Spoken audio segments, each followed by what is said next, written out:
Bismillahirrahmanirrahim. Assalamualaikum warahmatullahi wabarakatuh.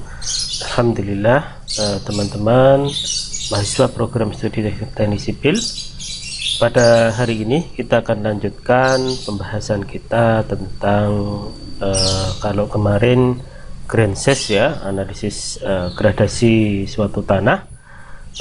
Kemudian pada pertemuan kali ini kita akan lanjutkan mengenai klasifikasi tanah ya. Baik, tentang klasifikasi tanah, sistem klasifikasi tanah adalah suatu sistem pengaturan beberapa jenis tanah yang berbeda-beda tetapi memiliki sifat yang serupa yang dikelompok-kelompokkan dalam sub-sub kelompok berdasarkan pemakaiannya. Secara umum, pada kesempatan telah lalu saya sampaikan bahwa klasifikasi tanah atau gradasi butiran di dalam suatu partikel tanah terdiri dari yang paling kasar adalah kerikil atau sil,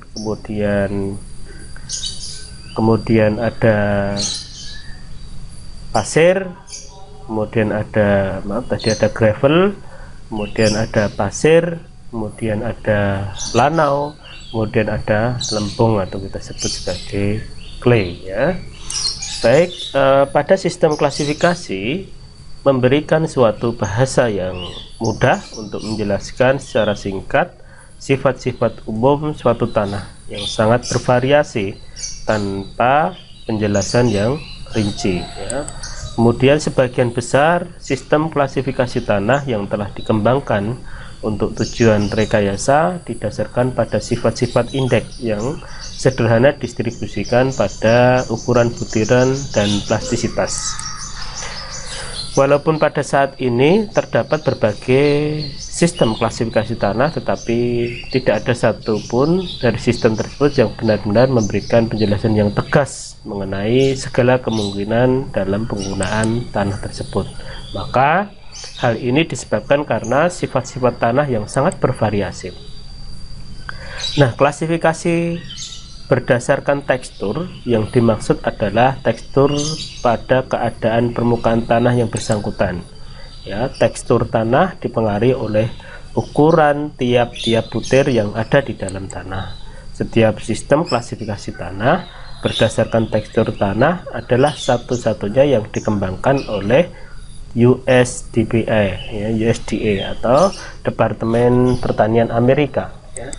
Kemudian kalau kita lihat pada USDA ini membuat pembagian pengelompokan tanah, ada di sini prosentase ya, prosentase clay. Kalau di segitiga yang di sebelah sini adalah persentase clay dari 0, 10, 20, 30, 40, 50 sampai 100%. Kemudian pada bidang segitiga yang sebelahnya adalah persentase sil atau kita sebut sebagai lanau. Ya, di sini ada persentase lanaunya adalah mulai dari 0 di atas, 10, 20, 30, 40% sampai 100%. Kemudian di bagian bawah ada persentase sand atau pasir, di mana persentasenya adalah 0, 10, 20, 30, 40 sampai 100%. Kemudian sistem ini didasarkan pada ukuran batas butiran, di mana pasir atau sand memiliki ukuran maksimumnya adalah 2 mm dan sampai dengan 0,05 meter. Nah, lanau atau sil butiran dengan diameter 0,05 sampai 0,02 mm atau kita sebut sebagai 2 mikron ya. Nah, selebihnya lebih dari ukuran 0,02 mm maka disebut sebagai clay atau lempung ya. Berdasarkan klasifikasi teksturnya, sebagai contoh suatu sampel A di sini terdiri dari, kita ambil contoh 30% pasir, Kemudian ada 40% lanau dan 30% butiran dengan lempung ya, butiran lempung yang tentunya diameternya sekitar 2 mikron ya, atau 0,002 mm. Maka bagaimana kita akan mengklasifikasi tekstur tanah tersebut? Maka kita bisa lihat nanti klasifikasi tanah tersebut dengan cara seperti menggunakan anak panah. Di sini sudah dibuat garis dalam bentuk segitiga ya. Tadi saya sampaikan sebelah di sini ke bawah adalah clay, kemudian di sini ke bawah adalah sill atau lanau, kemudian di sini ke kanan dan ke atas adalah persentase pasir. Nah, karena tadi ditentukan diketahui adalah 30% pasir, maka kita ambil garis ini 30% pasir ke atas ya. Kemudian 40% nya adalah lano. Kita lihat garis 40% nya lano. Maka kita ada pertemuan di sini, pertemuan antara persentase pasir dan persentase lano atau sill ya.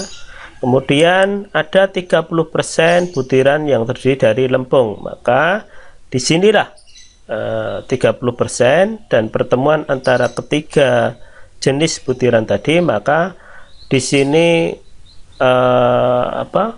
bertemu di antara garis grafik ini mengacu pada keterangan clay loam atau lempung tanah liat. Jadi kalau di sini maka dari presentasi tersebut maka kita akan dapat menentukan jenis, berarti adalah lempung tanah liat ya, dari hasil ditunjukkan panah A tadi termasuk dalam kategori clay loam atau lempung tanah liat ya. Diagram ini hanya didasarkan pada bagian tanah yang lolos ayaan pada nomor 10 atau diameternya 2 mm. Nah, apabila terdapat tanah yang mengandung butiran lebih dari 2 mm, maka harus diadakan koreksi ya. Kalau tadi maka ketika kita membuat sebuah pengujian tanah menggunakan ayaan dan kemudian ditemukan ternyata ada butiran yang memiliki diameter lebih 2 mm, artinya ini lebih besar dari pasir ya. Tadi disampaikan ukuran pasir adalah 0,05 sampai 2 mm. Nah, ketika pada butiran tanah yang sampel yang diambil ternyata ada beberapa persentase yang tidak lolos terhadap diameter 2 mm, maka harus dilakukan koreksi ya. Dengan cara bagaimana? Kita ambil contoh lagi, suatu sampel tanah B terdiri dari ada kerikilnya 20% ya. Berarti kalau lebih dari tidak lolos pada ayaan nomor 10 yang 2 mm artinya tertahan, maka dia termasuk jenis kerikil. Nah, maka misalkan kita ambil terdapat kerikil di situ 20%, kemudian 10%-nya adalah pasir dan 30%-nya adalah lano serta 40%-nya lempung, maka perlu adanya koreksi dengan cara perhitungan seperti ini ya. Kita ambil tadi ada pasir karena kerikil tadi masuk ke dalam pasir ya, tercampur pada butiran tertahan di jaringan 2 mm, maka pasir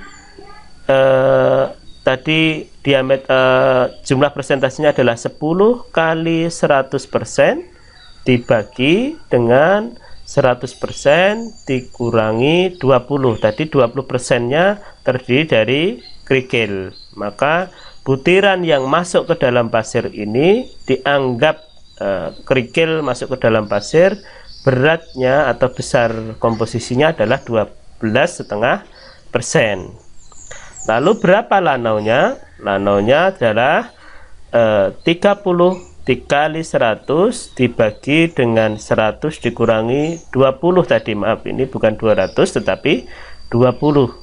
20% kerikil tadi yang tertahan pada diameter 2 mm ayaan ya. Maka diketahui komposisi Lano pada komposisi seluruhnya tadi, tanah sampel tadi adalah 37,5%. Berikutnya kita akan menghitung lempung atau clay tadi, di mana lempung atau clay adalah 40 dikali 100 dibagi dengan 100 dikurangi 20 sama kerikil tadi, maka ketemunya adalah 50%. Dari komposisi ini maka terdiri dari pasir, lano, lempung 50%. Kalau kita plotkan pada diagram American Standard tadi adalah kita lihat tadi 12% pasir berada di bawah tadi ya. Kita lihat 12% kurang lebih 10 lebih sedikit di sini. Kita tarik ke atas ya. Nanti kemudian 37,5% lanau. Maka lano di mana? Sebelah sil kanan ya. Maka kita plotkan 37% ya, 37%. Maka kurang lebih di sini ya pastinya. Nah, oke, 37%. Maka terjadi perpotongan antara pasir dengan lanau. Baik. Untuk selanjutnya akan kita hitung, ternyata ada lempung yang memiliki persentase 50%. Maka 50% ini kita buat garis perpotongan antara 3 jenis komposisi tadi. Ada clay atau lempung, kemudian ada sil atau lano, dan ada pasir. Maka dari perpotongan garis pada diagram ini, maka kita dapat mengklasifikasikan sepenuhnya pada jenis komposisinya adalah termasuk jenis tanah clay atau kita sebut sebagai lempung. Kalau tadi tanah liat ya, kemudian ini adalah lempung ya. Baik, lempung tanah liat. Kemudian dari persentase tanah tersebut dapat dimodifikasi termasuk jenis clay murni atau lempung ya. Baik, tetapi karena persentase kerikil yang dikandung tanah cukup besar 20%, maka tanah tersebut dapat dikatakan sebagai lempung berkerikil atau gravelly clay ya. Tadi karena terdapat 20% tadi, sepenuhnya sebetulnya secara totally tadi dari perhitungan pasir, komposisi pasir, lano, dan lempung adalah namanya adalah clay atau lempung. Tetapi karena tadi kita terdapat 20% terdapat kerikil, maka sepenuhnya lempung tetapi terdapat 20% kerikil, maka sebutannya adalah lempung dengan komposisi kerikil atau gravelly clay ya. Baik teman-teman, untuk selanjutnya klasifikasi berdasarkan pemakaian. Pada sistem klasifikasi tanah berdasarkan tekstur adalah relatif sederhana karena hanya didasarkan pada distribusi ukuran butiran tanah saja. Dalam kenyataannya, jumlah dan jenis dari mineral lempung yang dikandung oleh tanah sangat dipengaruhi oleh sifat fisik tanah yang bersangkutan ya. Oleh karena itu, dipandang perlu untuk memperhitungkan sifat-sifat plastisitas tanah ya. Nanti akan kita jelaskan pada pertemuan selanjutnya tentang sifat plastisitas tanah yang disebabkan oleh adanya kandungan mineral lempung agar dapat menafsirkan ciri-ciri suatu tanah.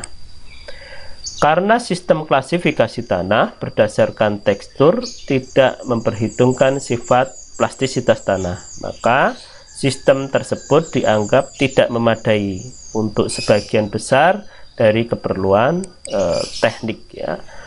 Pada saat ini terdapat dua sistem klasifikasi tanah yang selalu dipakai oleh para ahli teknik sipil. Ya. Kedua sistem tersebut memperhitungkan distribusi ukuran butiran pada batas-batas Atterberg. Ya. Pada kesempatan ke depan kita akan bahas tentang batas-batas tanah yang disebut sebagai batas-batas Atterberg karena ditemukan oleh Atterberg. Ya. Sistem tersebut adalah sistem klasifikasi yang disebut sebagai AASHTO atau American Association of State Highway and Transportation Officials. Ya. Dan sistem klasifikasi yang kedua atau kita sebut sebagai Unified atau USGS, ya, Unified Soil Classification System. Untuk sistem klasifikasi SDHTO, ya, pada umumnya dipakai oleh Departemen Jalan Raya di semua negara di bagian Amerika Serikat, sedangkan sistem klasifikasi ini dikembangkan pada tahun 1929, ya, sebagai Public Road Administration Classification System. Sistem ini sudah mengalami beberapa perbaikan terakhir pada tahun 1945, yaitu STM standar nomor D-3282 STO method, ya, M145 dan sebagainya. Maka secara umum klasifikasi tersebut, maka nanti ada secara umum ada klasifikasi analisis saringan yang nomor 10 sampai dengan nomor 200. Kemudian klasifikasi lolos saringan 40, ada batas Atterberg, nanti batas cair liquid limit, ya, batas kemudian ada indeks plastisitas, kemudian kelompok indeks, kemudian tipe material yang pokok pada umumnya, ya.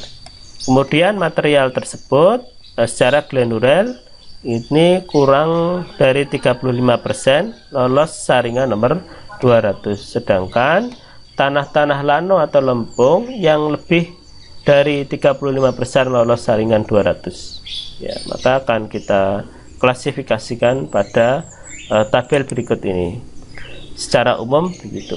Kemudian sistem klasifikasi STO ini pada sistem klasifikasi tanah diklasifikasikan ke dalam 7 kelompok besar, yaitu A1 sampai dengan A7, ya. A1 sampai dengan A7, ya. Kemudian tanah yang diklasifikasikan ke dalam kelompok A1, A2 dan A3 adalah tanah yang butirannya kurang dari 35% lolos pada saringan nomor 200, ya. Sedangkan tanah yang butirannya lebih dari 30% lolos saringan 200 maka diklasifikasikan pada kelompok keempat, ya, kelompok keempat, 4 sampai A7, ya.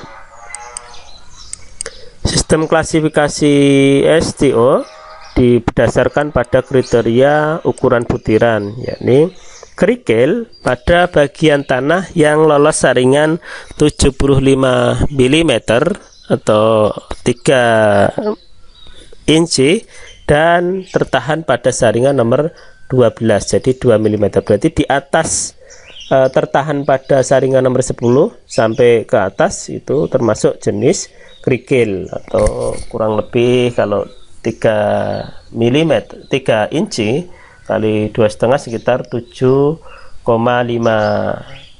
cm sampai dengan 2 mm itu termasuk dalam kategori kerikil. Sedangkan pasir sendiri memiliki ukuran antara 0,075 atau 0,5 kalau di dalam konsep sebelumnya sampai dengan 2 mm, ya. Sedangkan lanau dan lempung memiliki bagian tanah yang lolos ukuran 200, jadi sekitar 2 mikron, ya. Kemudian plastisitas berlano apabila bagian-bagian yang halus ini memiliki indeks plastisitas kurang dari 10 ya. Sedangkan berlempung memiliki indeks plastisitas lebih dari sama dengan 11. Kita akan belajar tentang indeks plastisitas. Batuan apabila ukuran butirannya tadi lebih dari ya, tadi ada kerikil, kemudian ada rock ya. Rock itu batuan memiliki diameter lebih dari 75 mm atau 7,5 cm. Cara mengklasifikasikan tanah pada hasil uji dicocokkan dengan angka-angka yang terdapat pada tabel ASTO tadi, dibaca pada kolom kiri ke kolom kanan hingga kemudian ditemukan angka-angka yang sesuai. Sebagai contoh begitu. Hubungan antara batas cair dan liquid limit atau LL, indeks plastisitas, nanti kita akan bahas berikutnya karena kita belum mempelajari tentang sistem batas-batas Atterberg. Ada batas cair, batas plastis ya, dan sebagainya ya. Baik, terima kasih teman-teman sekalian. Untuk selanjutnya nanti kita bahas di pertemuan ke depan tentang klasifikasi tanah sesuai dengan batas-batas yang ada atau batas-batas gradasi. Terima kasih. Wabillahi taufiq wal hidayah. Wassalamualaikum warahmatullahi wabarakatuh. Atas perhatiannya, mudah-mudahan bermanfaat. Assalamualaikum warahmatullahi wabarakatuh.